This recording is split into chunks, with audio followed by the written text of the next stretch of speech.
Hey, good morning. Wednesday morning, still another day without a sunrise. It's been overcast for the last 4 or 5 days for sure. Snowed pretty good. Yesterday I spent the day plowing a bunch of snow, and then we actually had to run into town to pick up some stuff. So it's brutally cold out here. So working outside is one thing. You can dress up for it for sure. Put some long underwear on, grab a big coat, some big mitts and some boots. But it's just too hard on the machinery. That's one thing you really got to be mindful of. I mean, the oils are thick. Everything, hydraulic, motor oil, all that stuff. It's thick in the transmissions, and you can do a lot of damage. I'll just put it that way. So I got the 4440 all tarped up. We don't have a winter front or whatever for it, whatever you would call that, on a tractor. And most, I expect maybe the new ones do, but these older tractors, they didn't really even come with them. So pretty much standard across the prairies for older tractors and farmers with chore tractors and stuff. This is what you're gonna see. Basically just a tarp, cut around and tarp strapped onto there for anything that you're gonna be running outside for any amount of time. And just that, believe it or not, just that little bit of cover from the outside air will keep the tractor up to temperature and keep it warm. If you don't put this winter front on, you will not be able to use your heater on these older tractors. You can turn the heat all the way up and turn the fan all the way up, and it will still blow cold air. It's just amazing. So that has to be done. I'm excited about my new blade. My old blade was all busted right in this area here, and it made it really hard to angle it. These blades are manual adjust, so you just pull this pin out. It won't come out now because the weight of the tractor is, or the weight of that's on it. But you just pull that pin and slide it back, and then it's straight.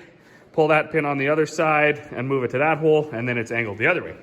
So it's not hydraulically from the cab, but we don't do like commercial plowing or anything. So just around the yard, more than fine. I also was working on my backhoe yesterday or the day before. It had a diesel leak. It ended up being on this T right here. This T is actually broken, and I just wrapped a little bit of Teflon tape around it to stop the leak. I will be getting that T at some point, but just not right now. Also, more exciting news in regards to the 2394. Dad made a trip out yesterday.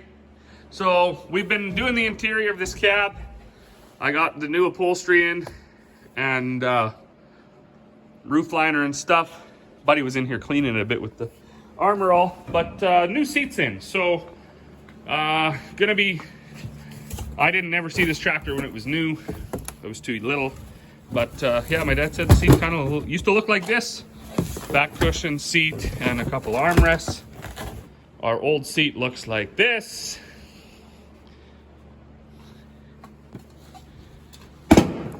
Gross. So 30 years of in and out of the tractor, wore out the seat cushion, and even the backrest. 30 years of turning around and looking out the back window.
is it even gonna end?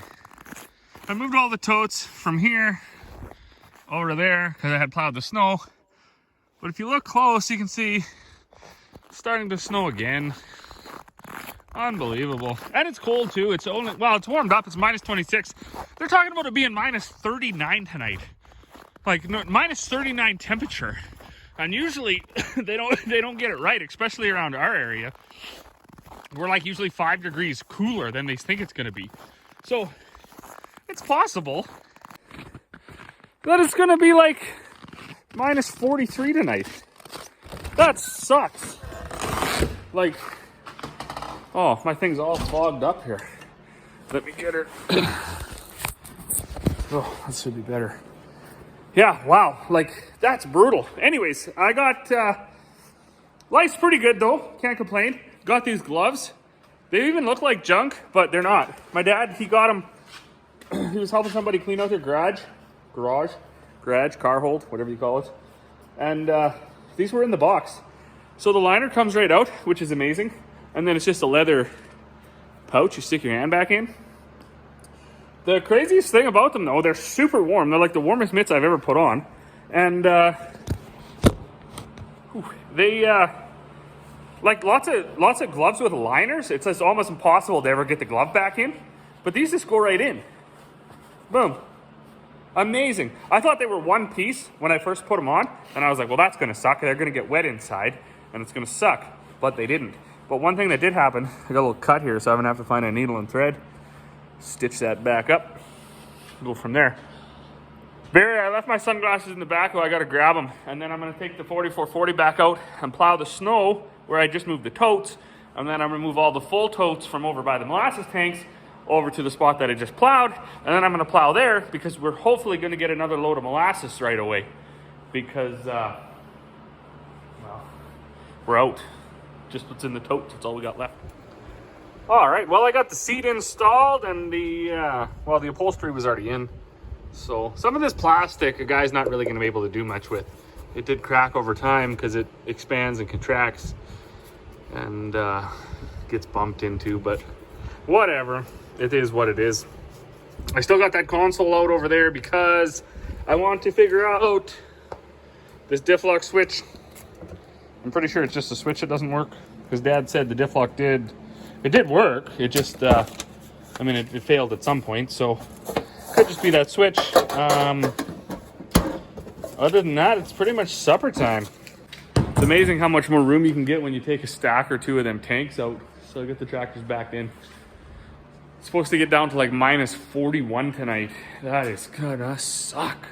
However, that's going to be it for me tonight. So, as always, to those who are watching, thank you, and we'll see you all on the next one.